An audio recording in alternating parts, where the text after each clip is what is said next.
नमस्ते दोस्तों, मैं डॉ एन हॉर्चिग हूं। मेरे नए जिम में स्वागत है। चलिए अंदर आकर घुटने के दर्द के समाधान जानें।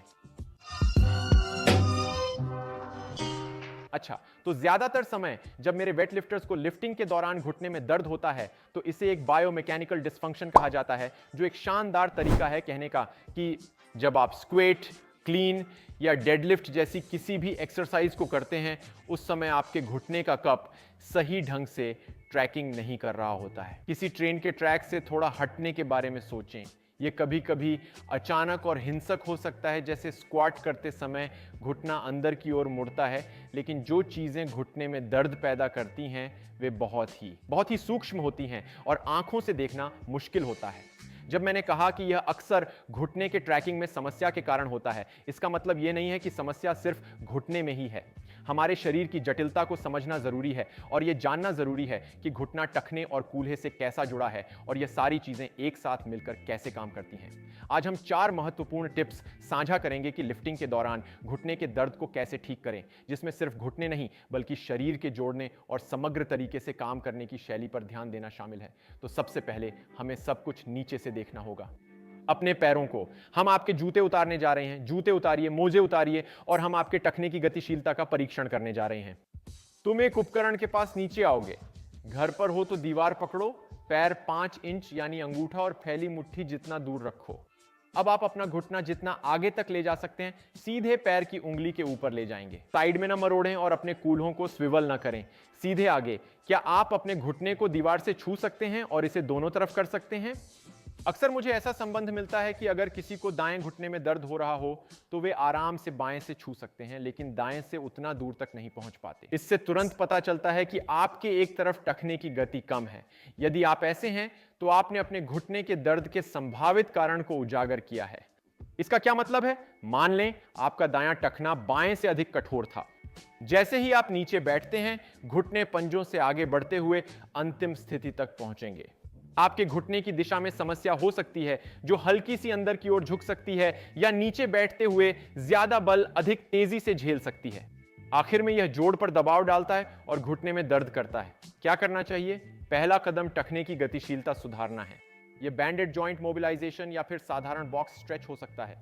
बॉक्स के पास जाकर धीरे से आगे धक्का दें जब तक पिंडली के पिछले हिस्से में अच्छा खिंचाव महसूस ना हो। फिर कुछ सेकंड तक पकड़ कर रखें और फिर पीछे हटें।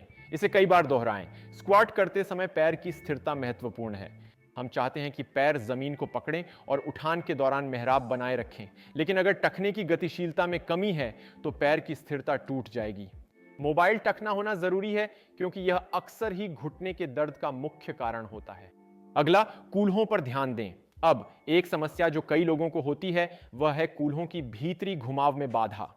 हम जानने की कोशिश कर रहे हैं कि आपके दर्द का एक कारण दोनों पक्षों का असंतुलन हो सकता है। तो आप इस तरह सीधे बैठेंगे और बिना अपने कूल्हे को ऊपर उठाए हुए बेहद सावधानी से अपने पैर को साइड में बाहर की ओर निकालकर फैलाएंगे। हम आपकी आंतरिक घूर्णन को देख रहे हैं। देखिए साइड में, इस बॉक्स को हटा दें। दाहिनी तरफ यहीं। कूल्हे में ज्यादा घूर्णन नहीं, करीब 20 डिग्री। फिर हम मेरी दूसरी तरफ भी वही काम करेंगे। यहां से आप देख सकते हैं कि मेरी इस तरफ उतनी हिप आंतरिक घुमाव नहीं है जितनी इस तरफ है। इस तरह से घुटने में दर्द पैदा करने वाली एक और संभावित कमजोर कड़ी का खुलासा होगा, क्योंकि यदि मेरे पास दोनों तरफ पर्याप्त और सममित कूल्हे का घुमाव नहीं है तो जब मैं नीचे झुकता हूं तो घुटने के जोड़ पर असमान बल लगेगा। याद रखें, घुटना टखने और कूल्हे के बीच का दरवाजे का काज है। इसलिए अगर हमारे पास असंतुलन है तो यह अत्यधिक दबाव का कारण बनेगा। मान लें आपने बाईं ओर सीमित कूल्हे की आंतरिक घुमाव देखी। इसे सुधारने के लिए हम यूं बढ़ेंगे। हम सहायक हिप एयरप्लेन व्यायाम करने जा रहे हैं। आपको एकल पैर आरडीएल स्थिति में आकर शुरुआत करनी होगी। अब यहां से आपको अपनी पेल्विस दीवार की तरफ नीचे की ओर गिरानी है, जैसे कि आप अपनी नाभि को उसी दिशा में इंगित कर रहे हों। नाभि अभी बात नहीं कर सकता। यहां से आपको बाएं कूल्हे के साइड में अच्छा खिंचाव लगेगा, जहां आपके ग्लूट मीडियस और ग्लूट मैक्स का साइड होता है। यहां से नीचे झुकें और अच्छी स्ट्रेच लें। अगर यह हैमस्ट्रिंग्स में ही महसूस हो रहा है तो घुटना थोड़ा मोड़ें और कूल्हे को पीछे खींचें। यहां से मुझे ऐसा खिंचाव महसूस होता है जैसे मैं फीमर को कूल्हे के पीछे से बाहर निकाल रहा हूं। आप इसे 5 सेकंड के लिए रोकोगे, फिर ऊपर आओ, फिर नीचे जाओ, कुछ सेकंड के लिए उसे रोको और कूल्हे की साइड में अच्छी खिंचाव पाओ। दोनों तरफ ऐसा करने में किसी तरह की परेशानी नहीं है, लेकिन हम असंतुलन को एक साइड से दूसरी साइड पर ठीक करने का प्रयास कर रहे हैं। हमें यही साफ करना है। कुछ बार करने के बाद हमेशा जांचें और फिर से जांचें। तो चलिए यहां आते हैं और देखते हैं कि इनसे मेरी बाईं कूल्हे पर क्या असर हुआ। यहां से कूल्हा ऊपर मत उठने दो। तो पहले से ही मैं ये देख रहा हूं कि पहले की तुलना में मेरी हिप आंतरिक रोटेशन में थोड़ी सुधार हुई है, और वो भी केवल 3 स्ट्रेच के बाद। तो अब जब टखने और कूल्हे की गतिशीलता साफ हो गई है, हमें घुटने की स्थिरता पर ध्यान केंद्रित करने की जरूरत है। हम एक टच डाउन स्क्वाट करने जा रहे हैं। यदि इससे दर्द होता हो तो इसे आप एक छोटे स्थिर प्लेट पर ही करें। इसे सिर्फ 2 से 4 इंच ऊंचाई से करेंगे। मैंने कई महान और मजबूत एथलीट देखे हैं।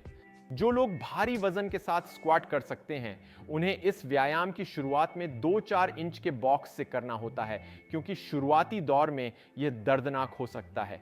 इसके लिए आपको एक पैर पर खड़ा होना है। अपने पैर से जमीन पकड़ें, बड़ा अंगूठा नीचे दबाएं और पूरे पैर पर वजन बराबर ढंग से रखें। कूल्हे को पीछे ले जाएं, स्क्वाट करें, जमीन को हल्के से टैप करें और फिर उठें।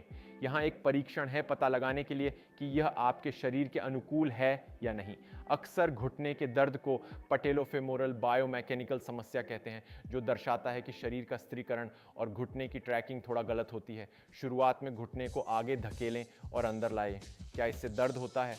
हाँ या नहीं? अधिकतर लोग कहेंगे कि हाँ, यह अच्छा नहीं लगता। अब कूल्हे पर झुकें और घुटने को पैर के सीध में रखें, नीचे टैप करें और उठें। क्या इससे बेहतर लगता है? झुकें, नीचे जाएं, टैप करें और ऊपर आएं। अगर इससे आप बेहतर महसूस करते हैं और दर्द कम होता है, तो यह व्यायाम आपके शरीर के लिए सही है। यहां 12 इंच ऊंचाई वाला बॉक्स है। कुछ लोग इस दर्द से काफी लंबे समय से जूझ रहे हैं। इतनी ऊंचाई जरूरी नहीं। हम एलेको प्लेटफॉर्म पर जाएंगे। आपको कूल्हों को पीछे की ओर ले जाना है, नीचे टैप करना है और फिर ऊपर उठना है। शुरुआत में इस तरह की प्रोग्रामिंग के लिए हमें इनका बहुत करना होगा। 2 से 3 सेट 20 बार। आपके शरीर की सहन शक्ति और तालमेल सुधारने के लिए यह अधिक बार करना पड़ता है। बेसबॉल खिलाड़ी को नया स्विंग सिखाते समय यह साफ है कि 1-2 स्विंग में सुधार नहीं होगा। आपको बार बार पुनरावृत्ति करने की आवश्यकता होगी। आपके दिमाग और शरीर को नए ढंग से और अधिक सही तरीके से चलाने के लिए इसमें बहुत सारी पुनरावृत्ति की जरूरत होगी। तो 2 से 3 सेट 20 के साथ यह पहली शुरुआत है। आखिरी चीज जो आपको फिर से करनी है वह है उस हिप कोऑर्डिनेशन की जांच, क्योंकि केवल एंकल मोबिलिटी, हिप मोबिलिटी, नी स्टेबिलिटी ही नहीं, बल्कि ग्लूट एक्टिवेशन भी ऐसी चीज है जिसमें कई लोगों को एक तरफ से दूसरी तरफ तक समस्याएं होती हैं, जो फिर से एक कमजोर कड़ी होती है। तो चलिए सिंगल लेग ब्रिज टेस्ट करें। पैर इस तरह, एक पैर मुड़ा हुआ आप उठाएंगे और 5 से 10 सेकंड के लिए पकड़ेंगे। किन मांसपेशियों को साइड से साइड तक आपके हिप्स को ऊपर रखने के लिए मेहनत करनी पड़ रही है? क्वाड, हैमस्ट्रिंग, बट या बैक। दोनों तरफ ऐसा करें। अब हम फिर से एक तरफ से दूसरी तरफ असंतुलन देख रहे हैं। कई बार जिन लोगों को घुटने में दर्द होता है, मान लीजिए मुझे दाहिनी ओर घुटने में दर्द है, जब वे बाईं ओर करते हैं तो वे अपनी ग्लूट्स को महसूस करेंगे, शायद थोड़ा हैमस्ट्रिंग भी। लेकिन जब वे इसे दाहिनी ओर करते हैं तो वे कहते हैं कि मुझे मेरी ग्लूट्स उतनी महसूस नहीं हो रही। क्वाड थोड़ा महसूस होता है, हैमस्ट्रिंग में काफी ऐंठन। इसका मतलब है कि हमें ग्लूट्स की समन्वय और नियंत्रण पर काम करना है। तो आपको डबल लेग ब्रिजेस करने हैं। ऊपर की ओर दबाएं, अपने ग्लूट्स को दबाएं और अपने पैर की उंगलियों को जमीन में दबाएं। 10 सेकंड तक इसे बनाए रखें और फिर नीचे आएं। फिर से पैर की उंगलियों को जमीन में धकेलें, ऊपर। 10 पूरे सेकंड दबाव बनाए रखें और फिर नीचे आ जाएं। कुल मिलाकर 20 रिप्स करें। ग्लूट्स में सच में आग महसूस होगी और फिर उठें। यह घुटने के दर्द से राहत का एक सरल फॉर्मूला है, खासकर वेट लिफ्टर्स, पावर लिफ्टर्स और क्रॉसफिटर्स के लिए। यह दर्द अक्सर बायोमैकेनिकल गड़बड़ी से होता है, यानी जिस तरीके से आप घुटने को नियंत्रित करते हैं। यह दर्द घुटने की कैप या पटेला टेंडन के आसपास महसूस हो सकता है, जो हमेशा टेंडिनोपैथी नहीं है। यदि आपको लगता है कि आप पटेला क्वाड टेंडिनोपैथी से जूझ रहे हैं, तो मेरा अन्य YouTube वीडियो जरूर देखें। मैं इसे शो नोट्स में नीचे लिंक करूंगा कि पटेलर टेंडिनोपैथी का सामना कैसे करें और उसे ठीक करने के पहले कदम कैसे उठाएं। उम्मीद है कि आपने आज का घुटने के दर्द पर वीडियो पसंद किया होगा। अगर हां, तो कृपया लाइक करें, दोस्तों से शेयर करें और चैनल सब्सक्राइब करें अगर आपको सामग्री फायदेमंद लगे। अगर आपके पास कोई प्रश्न है या कुछ चाहते हैं कि मैं अगले वीडियो में कवर करूं, तो कृपया नीचे टिप्पणी में बताएं। मिलते हैं, खुश रहो और स्क्वाट करो।